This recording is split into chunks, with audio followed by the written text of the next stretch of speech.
సనాతనులందరూ ఐక్యంగా ఉంటే ఏ శక్తి దేశానికి హాని చేయలేదని శ్రీ హనుమత్ దీక్ష పీఠాధిపతులు, హనుమత్ దీక్ష మాలాధారణ రూపకర్త శ్రీ శ్రీ శ్రీ దుర్గాప్రసాద్ స్వామీజీ తెలిపారు.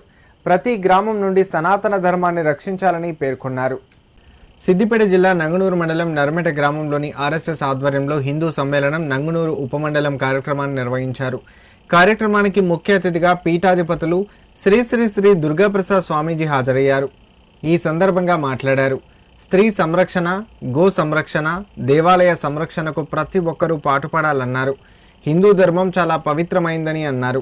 అయోధ్య రామమందిర నిర్మాణం 500 ఏళ్ల నాటి కలంకాన్ని తుడిచివేసిందని, అదే రీతిలో ఇతర పుణ్యక్షేత్రాల అభివృద్ధి జరుగుతోందన్నారు. మనం భక్తులుగా మాత్రమే కాకుండా మన ధర్మానికి రక్షకులుగా కూడా ఉండాలని ఆయన పేర్కొన్నారు.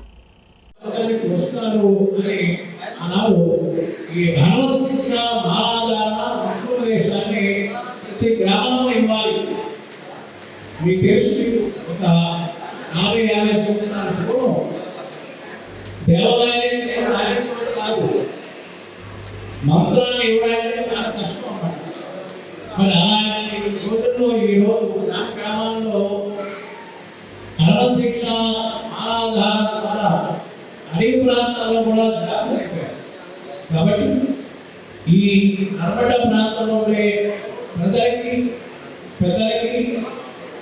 మళ్ళీ వినిపించిందంటే ఎవరైతే సనాతన ధర్మాన్ని రక్షిస్తాం, ధర్మ మార్గంలోని యుగాల్లోనే ప్రతిపాదించాలి, వారినే మనం తీసుకెళ్ళాలి.